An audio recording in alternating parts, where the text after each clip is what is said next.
ముందుగా మీడియా మిత్రులకు అందరికీ నా నమస్కారం. అనేక ఉద్యమాలకి ఊపిరిపోసిన ఉస్మానియా గడ్డ సాక్షిగా మాట్లాడుతున్నాను. నా పేరు శ్రీకాంత్, నేషనల్ కబడ్డీ ప్లేయర్. నేను అనేక నేషనల్స్ ఆడిన, sub junior national, junior national, university medal, ఇట్లా చాలా మెడల్స్ ఉన్నాయి నా దగ్గర. చాలా నేషనల్స్ ఆడిన. ఇక్కడ ఏందనంటే మడ్డి మహేందర్ రెడ్డి ఎస్హెచ్ఓ ఇబ్రహీంపట్నం ఎస్హెచ్ఓ మడ్డి మహేందర్ రెడ్డి అనేక అరాచకాలు పాల్పడుతున్నాడు స్పోర్ట్స్లో. ఈయన ఏందనంటే 2020 నుంచి 2024 వరకు నేషనల్ స్పోర్ట్స్ కోడ్ 2011 ఆధారంగా మనకి ఆల్రెడీ ఈయన పెంటాథ్లెన్ అసోసియేషన్కి సెక్రటరీగా ఉన్నాడు. అయినా కూడా ఫ్రాడ్ పద్ధతిలో ఎన్నుకొని ఇప్పుడు తెలంగాణ కబడ్డీ అసోసియేషన్ సెక్రటరీగా ఉన్నాడు అనమాట. ఇది ఏంటంటే నేషనల్ స్పోర్ట్స్ కోడ్ 2011 ఆధారంగా ఎవరైనా గవర్నమెంట్ ఎంప్లాయీ ఓన్లీ ఒకటే టర్మ్ చేయాలన్నమాట. ఈయన ఆల్రెడీ 2 టర్ములు చేసి మమ్మల్నే కాకుండా స్పోర్ట్స్ ఉన్న యూనిట్నే కాకుండా నార్మల్గా ఆయన పోలీస్ డిపార్ట్మెంట్ని కూడా ఫ్రాడ్ చేసిన అనమాట. ఇట్లా ఫ్రాడ్ చేసి ఇట్లా సెలక్షన్స్ ఇవన్నీ నార్మల్గా వాళ్ళే సెలక్షన్స్ పెట్టుకొని ఆయనకు సంబంధించిన సెక్రటరీని అనేక డిస్టిక్లలో పెట్టుకొని వాళ్ళ దగ్గర నుంచి డబ్బులు తీసుకొని ఇక్కడ ప్లేయర్ల జీవితాలతో నాశనం చేస్తున్నాడు అనమాట. ఈయన ఏంటంటే చాలా విషయాలలో నన్ను అనేకమైన బాధ గురి చేసిన ఈయన 3 సంవత్సరాల నుంచి నన్ను సీనియర్ నేషనల్ క్యాంప్లో కట్ చేసి నేను అక్కడ ఉరేసుకునే పరిస్థితి. కానీ ఇట్లాంటి ప్లేయర్ల గురించి నేను నిలబడాల్సి వచ్చిందనమాట. ఏంటంటే ఎవరికైనా ఆయనకు గులాంగిరి చేయకపోయినా ఆయనకు సంబంధించిన వాళ్ళని, ఆయన కమ్యూనిటీకి సంబంధించిన వాళ్ళని ఈయన నేషనల్స్ ఆడిపిస్తారు. కానీ మిగతా వాళ్ళని ఎవరిని కూడా ఈయన కన్సిడర్ చేయరు. ఎందుకనంటే నేను ఒక బీసీ వ్యక్తిని, ఆయన కమ్యూనిటీకి చెందిన వ్యక్తిని కాదు నేను. సో బీసీ వ్యక్తులని, ఎస్సీ ఎస్టీ వ్యక్తులని ఈయన దగ్గర కూడా రానియాడు అనమాట. ఈయన కేవలం ఒకటే యూనిఫామ్ ఒకటి, మనీ ఒకటి, ఈయన క్యాస్ట్ ఒకటి, ఈ 3ని ఆధారంగా పెట్టుకొని స్పోర్ట్స్లో ఉన్న అనేక లుసుగులు ఎట్లంటే నార్మల్గా మనకు పోలీస్ దాంట్లో ఉన్న బ్రెయిన్ అంతా ఆయన ఈ స్పోర్ట్స్ దాని మీద రుద్దుకుంటా ఈ స్పోర్ట్స్ జీవితాలను మొత్తం అనేక నాశనం చేస్తున్నాడు అందరిని పెట్టుకొని. ఈయన ఏంటంటే ఈయనకు ఒక క్లబ్ ఉంది, నవశక్తి క్లబ్ అని చెప్పేసి క్లబ్ ఉంది. ఆ క్లబ్లో సంబంధించిన వ్యక్తుల్ని ఈయన సెలెక్షన్ చేస్తాడు. మిగతా వీళ్ళ ప్లేయర్ లెక్క కూడా కనిపించాడు. అరే మా ఆపసోపాత తెలుసుకోన్నా, నువ్వు కార్నర్కి రా, ప్రతి ఒక్క గ్రామాన్ని విజిట్ చేయి. నీకు ఇక్కడున్న కబడ్డీ అసోసియేషన్ ప్రెసిడెంట్ని వీరేష్ అన్న గారు కూడా వేరుకుంటున్నాను నేను. అన్న నువ్వు ప్రతి ఒక్క గ్రామానికి వచ్చి విజిట్ చేసి మా ఆపసోపాతలు అన్నీ తెలుసుకో అన్న. ఇట్లాంటి పోలీస్ యూనిఫామ్ వేసుకున్న దొంగతో నువ్వు సపోర్ట్ చేసినావు అనుకో, నాశనం పట్టిస్తున్నాను మమ్మల్ని. నేను ఆల్రెడీ 2-3 సార్లు సూసైడల్ టెండెన్సీస్ ఆలోచనలు వచ్చినాయి, నాకు చాలా ఆలోచనలు వచ్చినాయి నాకు. కాకపోతే ఏంటంటే ఇట్లాంటి ప్లేయర్ల జీవితాలు నాశనం అయిపోతాయి. ఇక్కడ ఏంటంటే పెంటాథ్లెన్ అసోసియేషన్కి నువ్వు ఆల్రెడీ సెక్రటరీగా చేసినావు ఆల్రెడీ. అయినా నువ్వు ఫ్రాడ్ పద్ధతిలో ఎన్నుకొని ఇక్కడ ఎవరికి ఏ ప్లేయర్స్ని ఎవరికి నువ్వు ఎలక్షన్ ట్రయల్స్ అవుతున్నాయని కానీ ఏవైతున్నాయని నువ్వు ఎవరికి ఏం ఇంటిమేషన్ ఇవ్వవు. మీరు మీరే ఎలక్షన్లు జరిపించుకొని మీ సెక్రటరీ దగ్గర నుంచి మీరు డబ్బులు తీసుకొని మీరు ఏం చేస్తున్నారు, మీరే ఎన్నుకొని ఇట్లాంటి ప్లేయర్లని నాశనం పట్టిస్తున్నారు. ఇక్కడ ఏంటంటే మీరు క్లియర్గా చూసుకున్నట్లయితే ఇక్కడ మీరు పేపర్ని చూడండి. తెలంగాణ మోడర్న్ పెంటాథ్లెన్ అసోసియేషన్ మహేందర్ రెడ్డి ఇక్కడ ఆల్రెడీ ఎన్నుకోబడ్డాడు. ఆయన ఎన్నుకోబడి ఇప్పుడు ఆల్రెడీ ఫస్ట్ టర్మ్ అయిపోయినాక కూడా సెకండ్ టర్మ్ ఇప్పుడు ఏంది కబడ్డీ తెలంగాణ అసోసియేషన్కి సెక్రటరీ, ఇప్పుడు ప్రజెంట్ సెక్రటరీ. అంటే ఫ్రాడ్ పద్ధతిగా ఎన్నుకోబడ్డాడు. ఇవన్నీ మా దగ్గర ఉన్న ప్రూఫ్లు అండి. నేషనల్ స్పోర్ట్స్ కోడ్ 2011 ఆధారంగా, శాట్స్ గైడ్లైన్స్ ఆధారంగా ఇవన్నిటిని ఉల్లంఘించి ఈయన ఫ్రాడ్ పద్ధతిలో ఎన్నుకోబడ్డాడు. ఇవన్నీ ప్రూఫ్లే అండి, ఇవన్నీ ప్రూఫ్లే. ఆల్రెడీ ఈయన తెలంగాణ నేషనల్ నార్మల్ స్పోర్ట్స్ కోడ్ని ఉల్లంఘించి ఏదైతే ఉన్నాడో అట్లనే ఈయన ఈసీ మెంబర్లా కూడా 2020 నుంచి 2024లో కూడా ఈసీ మెంబర్లా కూడా ఉన్నాడు ఈయన తెలంగాణ ఒలింపిక్ అసోసియేషన్కి. ఇది ఎంతవరకు న్యాయం అండి? ఎందుకు ఇట్లా నాశనం పట్టిస్తున్నాడు? ఇవన్నీ చేసి ఏం సాధిస్తున్నారు మీరైనా సరే? తెలంగాణ గ్రాఫ్ ఎక్కడ ఉండే, మీరు ఎక్కడ చేస్తున్నారు? ఈరోజు ప్రెసిడెంట్ మరి సెక్రటరీ ఇద్దరు కలిసి ఎన్నుకొని వాళ్ళే ఫ్రాడ్ పద్ధతిలో ఎలక్షన్స్ కండక్ట్ చేసుకొని ప్లేయర్లను ఎంతవరకు నాశనం పట్టిస్తున్నారండి? ఇలా తెలంగాణ గ్రాఫ్ ఏమైపోతుంది? ఒక్క దగ్గర మనకు మెడల్ వచ్చిందండి? ఒక్క దగ్గర మెడల్ వచ్చిందా? ప్రతి ఒక్క ప్లేయరు మనకు విలేజ్లో చూసుకున్నట్లయితే ఒకటి జొమాటో కొడతాడు, సిటీకి వచ్చి ఒకటి ర్యాపిడో కొడతాడు, ఒకరికి ఇంజురీలు అయితే ఒకరిని కట్ చేస్తే 365 డేస్ వాడు ఎక్కడికి పోతాడండి? వాడు ఏమైపోతాడు? వాడు నాశనం అయిపోయి వాడు రోడ్డు మీద తిరుగుతున్నాడు. ఇవాళ నేను క్వశ్చన్ చేస్తే నన్ను ఏం చేస్తున్నావు? ఫోన్ ట్యాప్ చేస్తున్నావు. పోలీసు వాళ్ళతో నాకు ఫోన్ చేపిస్తున్నావు, బాచుపల్లి ఎస్ఐతో నాకు ఫోన్ చేపించినావు. నా దగ్గర ఈచ్ అండ్ ఎవ్రీ రికార్డింగ్ ఉంది నా దగ్గర. నా యాజమాన్యం దగ్గరికి నేను ఎక్కడైతే వర్క్ చేస్తున్నావు ఆ యాజమాన్యాలతో నాకు ఫోన్లు చేపించి ఏం చెప్తున్నావు? ఇంకోసారి చేయనండి ఇట్లా నేను చెప్పిస్తావు. చిన్న పిల్లని మీద నువ్వు ఇంత పోరాటం చేస్తావా? నువ్వు యూనిఫామ్ ఉందనే కానీ ఇది అదంతా. దయచేసి అందరికీ దండం పెట్టి చెప్తున్నానండి. నాకు ఒకటే ఒక ప్లాట్ఫామ్ ఉంది, అది మీడియా మిత్రులారా. ప్రతి ఒక్కరు మీరు ఏం చేస్తారని అంటే నాకున్న ప్లాట్ఫామ్ని నేను కరెక్ట్గా యూజ్ చేసుకున్నానే అనుకుంటున్నాను. ఎందుకనంటే ఈయన ఏ శాఖకు పోయినా కూడా నేను ఇవన్నీ ప్రూఫ్లు పెట్టి అందరికీ లెటర్లు రాసిన. ఎవరెవరికి రాసిన? డీజీపీ గారికి, సిపి గారికి, శాట్ ఆఫీసర్కి, AKFI Amritsar kabaddi federation of India, అక్కడ మళ్ళీ ఢిల్లీలో ఉన్న పెద్దలకి వీళ్ళందరికీ నేను నివేదిక ఇచ్చిన. ఈ సబ్జెక్ట్ ఏంటంటే అంటే ఈయన నేషనల్ స్పోర్ట్స్ కోడ్ 2011 చట్టాన్ని ఉల్లంఘించి 2 సార్లు ఈయన సెక్రటరీ అయ్యిండు. అట్లా గవర్నమెంట్ ఎంప్లాయీకి అట్లా ఎన్నుకోబడడానికి లేదు.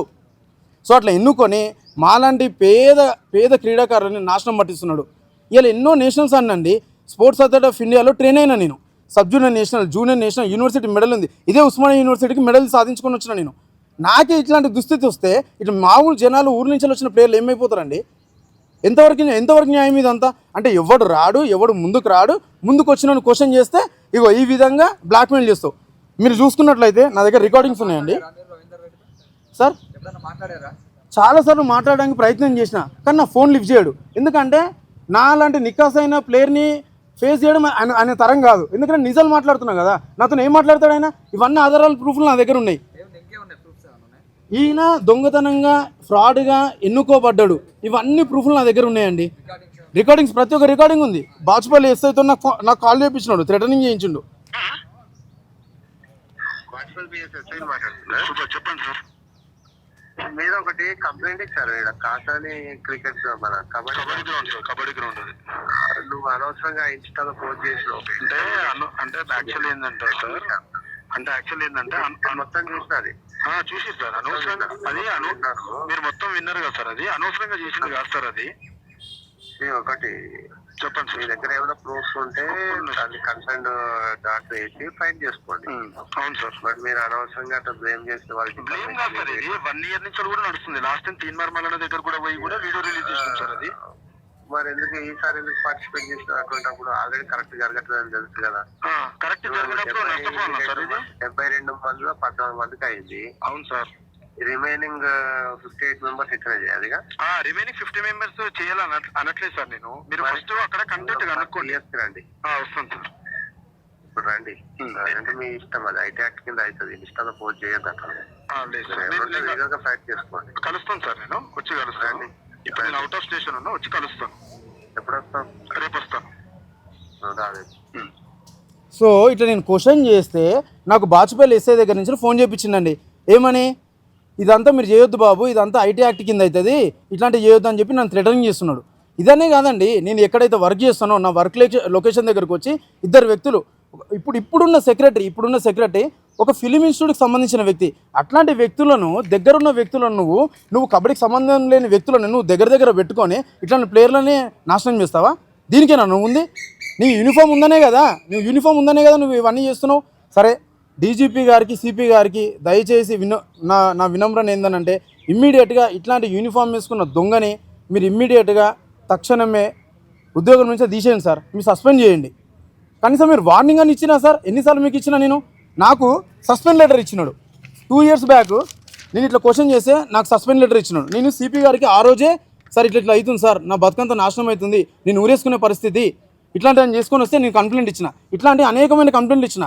మొన్న కూడా ప్రతి ఒక్క ప్రూఫ్ అటాచ్ చేసి సిపి గారికి కానీ డీజీపీ గారికి కానీ నేను ఇచ్చిన. ఈరోజు తెలంగాణ గ్రాఫ్ చూసుకున్నట్లయితే ఒక్క మెడల్ లేదు సార్ మనకి, ఒక్క మెడల్ లేదు. మీరు అమ్మాయిలు చూసుకోండి, ఇప్పుడు అబ్బాయిలను చూసుకోండి. నార్మల్గా రీసెంట్గా సీనియర్ నేషనల్ అయింది, అక్కడ గ్రూప్ ప్యాకే. మనం జూనియర్ నేషనల్ అయింది, అక్కడ గ్రూప్ ప్యాకే. అమ్మాయిలు అయింది. మొన్న మనము లేటెస్ట్గా ఇక్కడ గచ్చిబౌలి స్టేడియంలో సీనియర్ నేషనల్ అమ్మాయిలను హోస్ట్ చేసినాం. అంత బాగానే ఉంది, డబ్బులు పెడుతున్నావు. మరి ఏమైపోతుంది? డబ్బులు పెడితే అయిపోతుందా? ఆటను డబ్బులతో కొనలేవు కదా నువ్వు. అమ్మాయిలను లాస్ట్ అమ్మాయిలకు ఒక్క ఉద్యోగం ఉందా అండి? కబడ్డీ శాఖలో ఒక్క ఉద్యోగం ఉందా? అరే హెచ్ఏఎల్ ఉంది, మనకు పోలీస్ డిపార్ట్మెంట్ ఉంది, ఆంధ్ర బ్యాంక్ ఉంది, బిఎస్ఎన్ఎల్ ఉంది, వాటర్ వర్క్స్ ఉంది. ఇట్లాంటి ఎన్ని శాఖలని ఒక్క దగ్గరికైనా పోయి నువ్వు ప్రెసిడెంట్, ఇండియా ఒలింపిక్ అసోసియేషన్కి నువ్వు వైస్ ప్రెసిడెంట్, ఈ సెక్రటరీ దొంగను పట్టుకొని కనీసం నువ్వు ఒక్క శాఖ దగ్గరికైనా పోయి కనీసం కాంట్రాక్ట్ బేస్ ఉద్యోగాలు ఇప్పించినావా? చూస్తున్నాం ఇంకా ప్లేయర్కి 25-27 సంవత్సరాలు నిండుతున్నాయండి. వ్యసనంలాగా ఆడుతున్నారు కబడ్డీకి. ఒక్కడైనా గైడ్ చేస్తున్నారా? ఇన్ని నేషనల్స్ అన్న నాకే దిక్కులేదు. ఇప్పుడు స్టార్ట్ చేసిన పిల్లల పరిస్థితి ఏం కావాలండి? అంటే నువ్వేంది ఎస్సీ ఎస్టీ పిల్లలకి ఎవరైతే ఏం సపోర్ట్ ఉండదు. నేను ఉన్నానండి, ఒక బీసీఓని, నాకేం తెలియదు. నేషనల్స్ అన్న కబడ్డీ ఒక్కటే నా జీవితంగా వచ్చిన. నేను పెట్టి అన్న ఇదే ఉస్మానియా యూనివర్సిటీకి మెడల్ సాధించుకొని వచ్చిన. ఏమైపోయినండి ఈరోజు? నేనేమన్నా వాళ్ళ కమ్యూనిటీకి చెందిన వ్యక్తులు, వాళ్ళ క్లబ్కు చెందిన వ్యక్తులు, వాళ్ళ దగ్గర డబ్బులు తీసుకొని వీళ్ళు నువ్వు నేషనల్స్ ఆడిపిస్తున్నావు. దీనివల్ల ఏమవుతుందండి? కబడ్డీ జీవితం మొత్తం నాశనం చేసుకొని రోడ్ల మీద తిరుగుతున్నారండి అందరూ. ఒక్కరికైనా మెడల్ వచ్చిందా? ఉన్నాయండి. ఫస్ట్ జ్యోతిశ్వర్ రెడ్డి ఎవరనంటే ఒక తాగుబోతు వ్యక్తి. చాలా ప్రూఫ్లు ఉన్నాయి నా దగ్గర, అనేకమైన వీడియోలు ఉన్నాయి. ఆయనని నార్మల్గా మీరు ఏం చేస్తున్నారు, నేషనల్ టీం వెనకాల కోచ్ లాగా పంపిస్తున్నారు. ఎంతవరకు నిజమండి ఇదంతా? నిరీక్షణ్ రెడ్డి ఇప్పుడు అబ్బాయి మీద కేసు అయింది. నువ్వు ఆయనని కేసు దాంట్లో నుంచి తీసుకొని వచ్చినావు. నువ్వు యూనిఫామ్ పెట్టుకొని బయటికి తీసుకొని వచ్చినావు. ఆయన అమ్మాయిలు వెంబడి నువ్వు కోచ్ లెక్క పంపిస్తావు. ఇట్లా నీ కమ్యూనిటీకి చెందిన వ్యక్తులే నేషనల్ టీం వెంబడి పోవాలన్నా? ఇక్కడ రూల్ ఉందా ఇదేమన్నా? ఇప్పుడున్న వీరేశం గారు కూడా ప్రెసిడెంట్ గారు, మీకు దండం పెడుతుందండి, కాసాని వీరేశం గారు, కాసాని జ్ఞానేశ్వర్ గారు, మీ ఫాదరు, ఆయన లెగసీ కంటిన్యూ చేసుకుంటూ మీరు ఏదైతే చేస్తున్నారో మీరు మంచిగా చేస్తున్నారు. కానీ ఇట్లాంటి దొంగతోటి మీరు కనెక్ట్ అయినారు అనుకోండి, కబడ్డీ జీవితాలు అనేటివి నాశనం అయిపోతాయి. మీకు మరీ చెప్తున్నా, నా ఆవేదన ఇదంతా. ఎందుకనంటే నేను ఎప్పుడో చనిపోదాం అనుకున్నా. ఎందుకనంటే నేషనల్ ఆడలేకపోతున్నా, 3 సంవత్సరాలు వేస్ట్ అయిపోయింది, ఎక్కడ పోయినా ఉద్యోగాలు లేవు, ఏం చేయాలి నేను? చిన్నప్పటి నుంచి కబడ్డీ అనుకుంటూ తిరిగిన, ఏమైపోయింది? ఇలా నాకు నా ఊరు సపోర్ట్ ఉంది. నువ్వు నా ఊర్లోకి వచ్చినావు, నా ఊరిని కూడా విచ్ఛిన్నం చేసినావు. నువ్వు 2 వర్గాలుగా చీల్చినావు. నువ్వేం చేస్తావు? 2 వర్గాలుగా చీరుతావు. డివైడ్ అండ్ పాలసీ పెడతావు నువ్వు. అంటే వీళ్ళనే గేస్తావు, వాళ్ళనే గేస్తావు, లాస్ట్కి నాశనం చేసేస్తావు నువ్వు. అంటే నీ యూనిఫామ్ ఉందనే కదా, నీ యూనిఫామ్ తీసిరా. నువ్వు నీ కూర్చున్నాడు కూడా లేవు నువ్వు యూనిఫామ్ లేకపోతే. ఇలా నేను సిపి గారికి లాస్ట్ టైం నాకు ఒక 3 నిమిషాలు బ్రీఫ్ ఇవ్వమని చెప్పిన, నీ గురించి చెప్పిన, నేను ఈచ్ అండ్ ఎవ్రీథింగ్ చెప్పిన. తర్వాత నువ్వు ఏం చేసినావు, ఆ పిల్లలతో నేను మాట్లాడుకున్నా, సార్ అది సార్ ఇది సార్ అని చెప్పేసి దాన్ని మొత్తం ముసుగు చేసేసినావు నువ్వు దాన్ని. ఇప్పుడు ఏం చేస్తున్నావు నువ్వు? సేమ్ పద్ధతి మళ్ళీ ఇట్లనే కట్ చేస్తున్నావు. మొన్న సీనియర్ నేషనల్ ఏం చేసినావు అండి? సేమ్ మీ క్లబ్ ఉన్నాడు, ప్రతి ఒక్కడు ఉంటాడు. వాడు మాకు మహేందర్ రెడ్డి ఉన్నాడు కదా, మాకేమైపోతుంది, సెలక్షన్ ట్రయల్స్ కూడా వాడు ఆడతలేడు, తడిబాటు వేసుకొని కూర్చుంటున్నాడు. మిగతా ప్లేయర్లు అందరూ చెమటోడ్చి వాళ్ళు మొత్తం చచ్చిపోయేటట్టు ఆడుతున్నారు. వాళ్ళు లాస్ట్కి వచ్చేసరికి సెలక్షన్ కాదు. నీ క్లబ్ వాడు అవుతాడు, స్పోర్ట్స్ అథారిటీ ఆఫ్ ఇండియాకి ఎవడైతే రిప్రజెంట్ చేస్తున్నాడో వాడు కాదు. 2011 నేషనల్ స్పోర్ట్స్ ఆధారంగా దాన్ని ఉల్లంఘించి నువ్వు ఇలా ఫ్రాడ్ పద్ధతిలో ఎన్నుకోబడ్డ సెక్రటరీవి. టెక్నికల్గా మాట్లాడుకుంటే అసలు నువ్వు మా సెక్రటరీవే కావు. నన్ను సస్పెండ్ చేసే అధికారం నీకు ఎవడిచ్చిండు? నన్ను లైఫ్ టైం సస్పెండ్ చేస్తావు నువ్వు. రీసెంట్గా కీసర్లో టోర్నమెంట్ అయితే నువ్వు కనీసం నన్ను టోర్నమెంట్ ఆనిస్తలే, కాబట్టి బట్టలు వేసుకోవద్దా నేను? అంటే ఒక బీసీ దానికి చెందిన వ్యక్తిని నువ్వు ఇట్లా తొక్కుదామని చెప్పేసి అంటే ఇప్పుడు నిన్ను జోకలేము కదా మేము, నీ కాళ్ళు పట్టుకోలేము, నీ దగ్గరికి రాలేము. అన్న కూడా గుడ్ మార్నింగ్లు గుడ్ ఆఫ్టర్నూన్ చెప్పేది మా వల్ల కాదు. నీ వాట్సాప్లో నీ స్టేటస్ పెట్టుకోలేము. అట్లా పెట్టుకునే వాళ్ళకు నువ్వు వత్తాసు పలుకుతున్నావు. ఈరోజు ప్రతి ఒక్క డిస్టిక్లో నీ సెక్రటరీలు ఉన్నారు, నీ కమ్యూనిటీకి చెందిన సెక్రటరీలు ఉన్నారు, ప్రతి ఒక్క డిస్టిక్లలో ఉన్నారు. వాళ్ళు నీ దగ్గర డబ్బులు తీసుకోవడము, వాళ్ళు ప్లేయర్ల దగ్గర డబ్బులు తీసుకోవడము, ప్లేయర్ల నేషనల్స్ ఆడిపోయడం. అందుకే మన గ్రాఫ్ అంతా దిగజారిపోతుంది. ఒక్క మెడల్ వచ్చిందా అండి?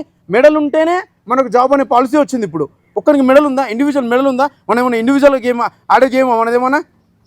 మీరు సర్వైవ్ అవుతున్నారు, మీ దగ్గర డబ్బులు ఉంది. మరి ప్రతి ఒక్క ప్లేయర్ ఎదుగొద్దా? అంటే కబడ్డీ నాశనం అయిపోవాలన్నా ఇట్లనే? నాకు జరిగిన అన్యాయం ఎంతమంది జరగాలి, ఎంతమంది ప్లేయర్లకు జరగాలి? రీసెంట్గా బాటసింగారం అనే విలేజ్లో కబడ్డీ టోర్నమెంట్ అయితే 2 వర్గాలకు చెందిన క్రీడాకారులు కబడ్డీ హిస్టరీ మనం బ్యాక్ ఎండ్ చూసుకున్నట్లయితే ఎవరు కూడా గొడవ పెట్టుకుని పోలీస్ స్టేషన్ పోయిన దాఖలాలు ఎక్కడ లేవు. అక్కడ గొడవ అయితే కబడ్డీ కోర్టుని కాస్త నువ్వు వేరేటోళ్ళకు, నువ్వు అపోనెంట్ కోర్టులకు నువ్వు మద్దతు ఇచ్చి వాళ్ళని పోలీస్ స్టేషన్ దానికి తీసుకొని వచ్చినావు. ఇలా పోలీస్ స్టేషన్ పోయిన పిల్లల్ని వాళ్ళని అజ్జేపించి వాళ్ళని నేషనల్ ఆడిపించినావు. వాళ్ళకి తెలియదు కదా, నువ్వు జోకిపించుకోవాలి. ఎండ్ ఆఫ్ ది డే నిన్ను జోకాలి, అందరూ నీ కాళ్ళు మొక్కాలి, నీ గులాంగిరి చేయాలి, అంతే కదా. ఎవరైతే ఉన్నారో నీ కమ్యూనిటీకి చెందిన ఎవరైతే క్రీడాకారులు ఉన్నారో వాళ్ళకి డ్రైవింగ్ వచ్చి ఉండాలి. మళ్ళీ ఫార్మర్ సెక్రటరీ ఎవరైతే ఉన్నారో ఆయన దగ్గరికి డ్రైవింగ్ తోలుతావు, ఆయన దగ్గర ఉన్న లూపోల్స్ అన్ని పెట్టుకుంటావు. ఇలా ఆయననేది తప్పించి నువ్వు ఈ సెక్రటరీ అయినవు. ఇలా శ్రీనివాస్ రెడ్డి ప్రో కబడ్డీ కోచ్ తెలుగు టైటన్స్కి ఉన్న వ్యక్తి అసలు మన అసోసియేషనే కాదనే వ్యక్తి బయటికి పోయిన ఆయనని మళ్ళా రప్పిస్తావు నువ్వే. మళ్ళీ నీ కమ్యూనిటీకి చెందిన వ్యక్తి అని చెప్పి పక్క కూర్చుంటావు నువ్వే. అంటే మిగతా క్రీడాకారులు అందరూ అవలగాల వీళ్ళంతా పిచ్చోళ్ళ వీళ్ళంతా? అంటే నువ్వు ఎవరిని తీసుకొస్తే వానికి మద్దతు వాళ్ళకి కాలు మొక్కాలి. ఇదంతా మాకు చేత కాదు కదా. అంటే నేను క్వశ్చన్ చేస్తే నాకు థ్రెటనింగ్ చేపిస్తావు, నీ క్వశ్చన్ చేస్తే నన్ను బెదిరిస్తావు, పోలీసు వాళ్ళతో ఫోన్ చేపిస్తావు. ఈరోజు ఒకటే అండి, మీడియా మిత్రులు మీరందరూ ఇది ఒక కరెక్ట్ ప్లాట్ఫామ్. నాకు ఏందనంటే నాకు ఎటువంటి సపోర్ట్ లేదు. డీజీపీ గారికి, సిపిఐ గారికి నేను చాలాసార్లు లెటర్లు రాసిన. ప్రతి ఒక్క ఆఫీస్లో ఆయన కమ్యూనిటీకి చెందిన వాళ్ళు ఉన్నారు. ఇక్కడ మీరు ఏందనంటే దీన్ని సాధ్యమైనంత విధంగా దాన్ని స్ప్రెడ్ చేసి ఈయనని ఇమ్మీడియట్గా నిధుల నుంచి తొలగించాలండి. ఇదే నా విన్నపం ఇదే అండి. Thank you.